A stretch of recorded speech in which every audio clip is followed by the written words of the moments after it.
Okay, second section of chapter 3.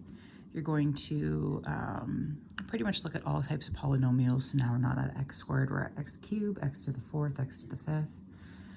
We're going to sketch a transformation of polynomials or monomials. We're going to apply the leading coefficient test to determine what the graph is going to look like, and we're going to find zeros of the graph.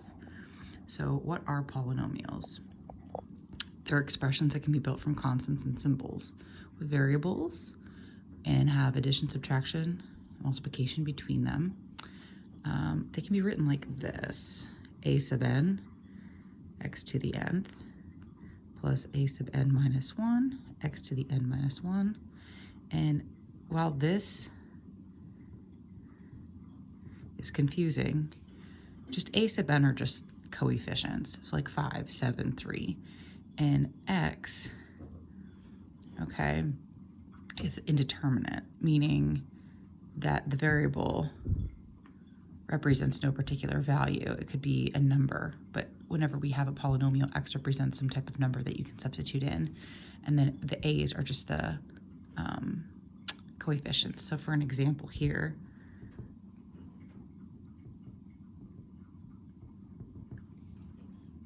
so you're decreasing in degree, and then you have the numbers that are just the coefficients. So I'm just giving you the definition. Don't think too hard about that. Okay, what's the domain of a polynomial? So what numbers can you put into polynomials? You can put any number in here. It'll be okay. Usually it's all real numbers, except for like square roots and things like that. And it says, what happens to a polynomial functions when the domain gets very, very large, approaching infinity, or very, very small, approaching negative infinity? So as your x values get bigger and bigger and bigger, what happens to your output? It goes to positive infinity. As your values get very, very big this way, this one goes to negative infinity. These are your ends. So it's called end behavior. So we're going to look at that today. You're going to be able to look at a polynomial and know what its end behavior is. Here, both ends are going to positive infinity. And here, what do we call those ends? We call them our outputs, our f of x's. So this f of x is going to negative infinity, and this f of x is going to negative infinity. We say, instead of going, we say approaching. So the outputs are going to negative infinity. So it depends on your graph what your end behavior is going to look at. So I'm going to give you 4 types of functions. These are all the kinds you're going to see. You're going to see odd functions, where you look at the highest degree, so it's odd. Highest degree was 5, so it's odd. The highest degree was even, because it was 2, and the highest degree was even. So even functions are going to look a lot alike. They're all going to look kind of like a parabola. Odd functions are going to look a lot alike. They're going to look like x cubed. So x cubed, if you would put in a graphing calculator, graph it by hand, kind of looks like this. The minus 2x and the minus x and the plus 1 are going to maybe give it some bumps and lumps, but generally the end behaviors are going to look like this. Here, because it's negative,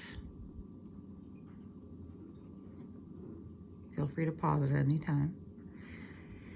Because it's negative, it's going to reflect. We learned about that. Here, this is going to have a parabola type shape.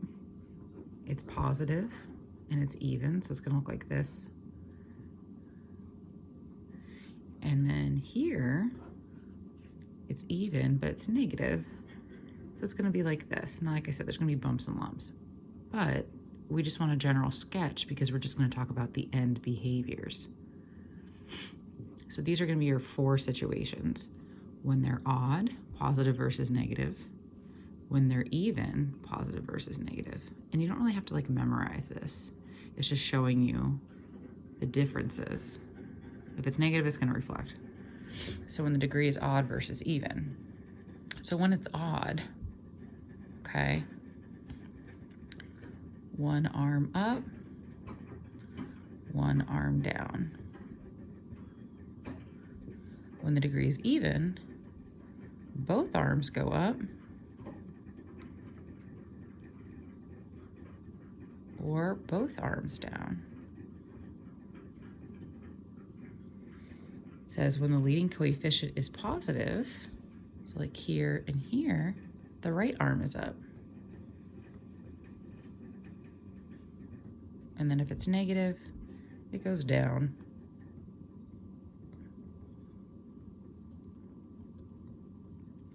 And this is not very technical here, but it's just so you can remember and refer to. So here we can look at these graphs and determine the end behavior. So if I have x to the fourth, I know it's going to look something like this. Oh, but it's negative. So it's going to look something like this.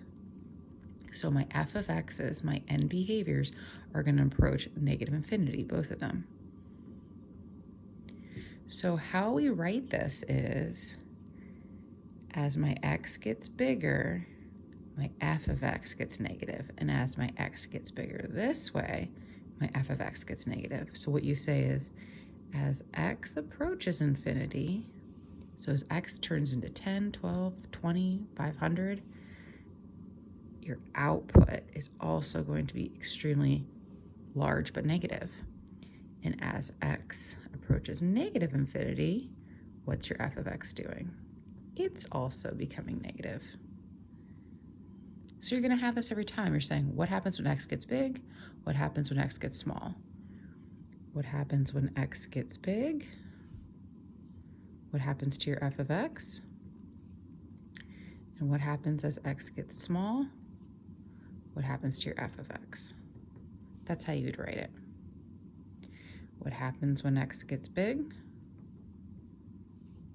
What happens when x gets small? What happens with your end behavior? Well, let's look here. We have x to the fifth. That's going to look a lot like the first one, the Loch Ness Monster. So as x gets bigger, your f of x got bigger. And as your x gets smaller, your f of x gets smaller. Here, it's the same thing now, but it's negative, so it flips.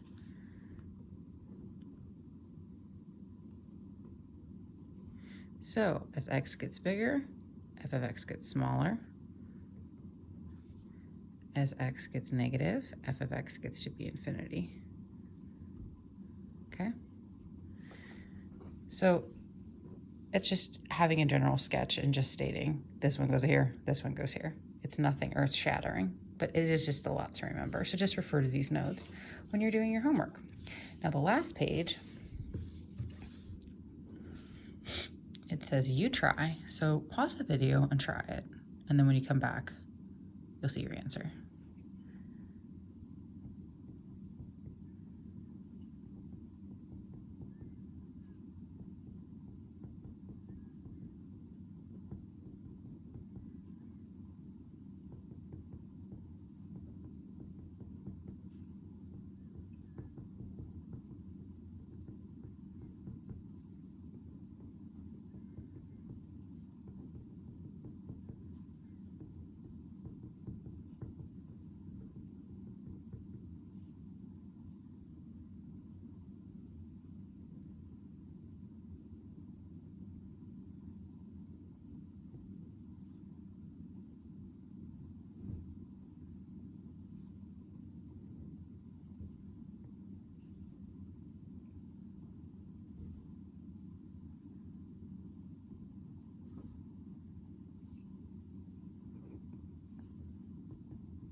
Okay, so this one's going to be reversed.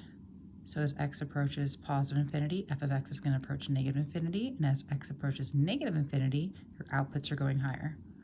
Both your outputs are heading towards infinity here. And here, they're both heading to negative infinity. Okay, so another part of the graph to look at is, where do we cross the x-axis at? Wherever we cross the x-axis at, we call a solution. So say this is 2, then x equals 2 is a solution, meaning x equals 2. When I put 2 in, my y value is 0. It's an intercept, okay? It says if f is a polynomial function where a is a real number, let's call this a, just like we called that 2, then x equals a is a 0. And that means x equals a is a solution, meaning our output, y equals or f of x equals 0, just like here. That means x minus a is also a factor if I were to factor this. So if x equals 2 is a factor, or a solution, then x equals 2 is a factor. Okay? So here, they want you to find when your g of x or f of x is 0, they want you to find an x value. This is like just finding intercepts. So you have to factor to solve. We see that they all share an x.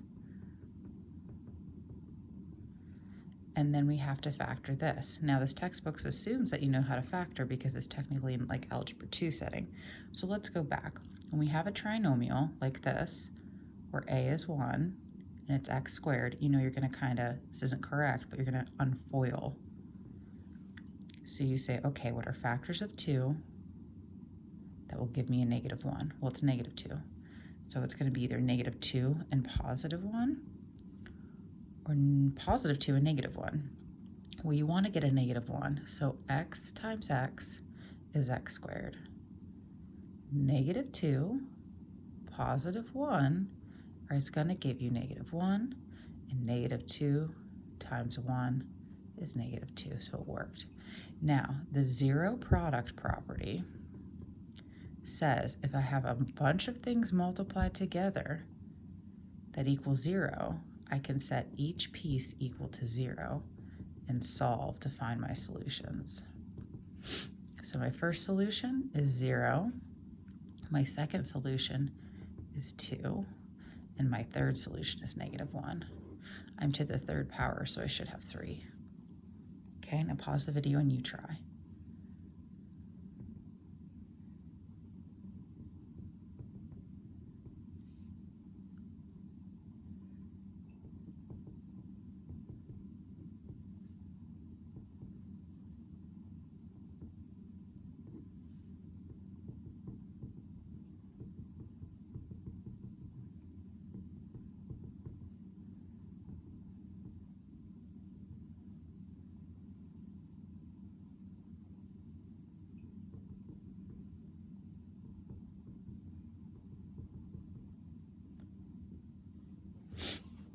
Okay, so here we took out a GCF of 2x squared.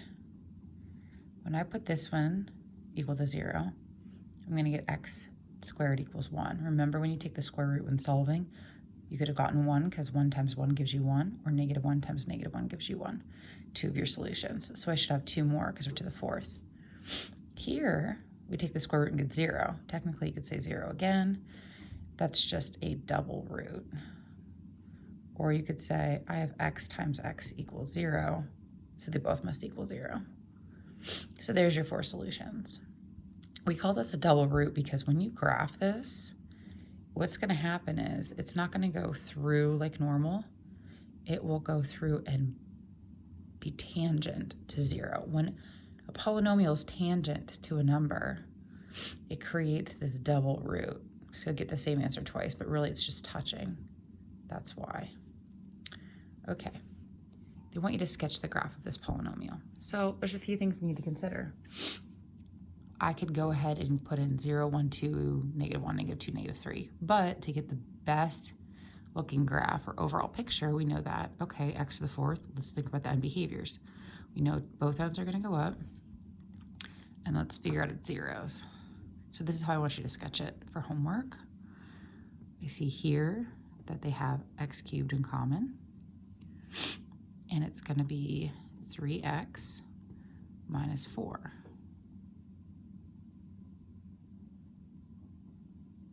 Okay. Or if you just wanted to take, you could have taken 2 out. It didn't matter. Doesn't matter which one you do.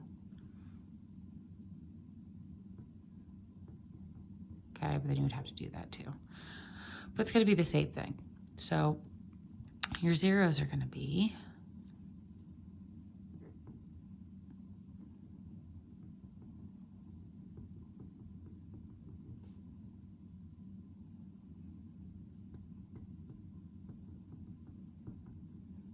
0, 0, and 0.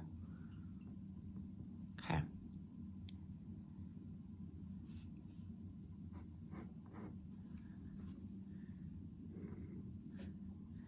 So here we're at 4/3 or 1 1/3.